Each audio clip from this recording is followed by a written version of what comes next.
in que 2 de settembre il nome di Maria, si ricorda appunto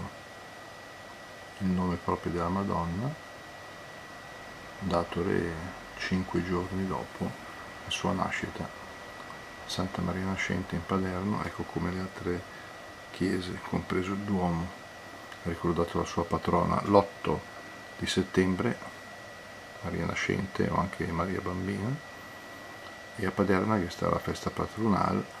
quindi la domenica successiva, cioè il Des,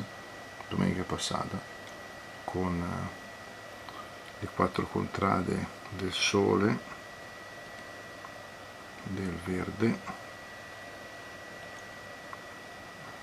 del fiume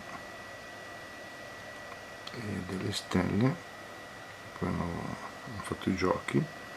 e gli stendardi erano fuori di chiesa, dove ha celebrato,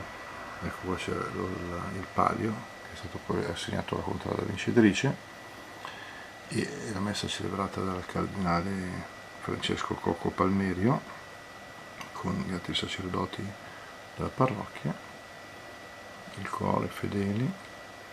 il museo parrocchiale che poi si è potuto visitare,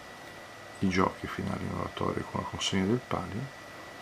ed ecco Maria Bambina, Maria Nascente,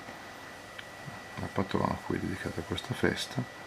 e in cui fai gli auguri a tutti i don che si chiama Maria o Miriam. Auguri, ciao a tutti.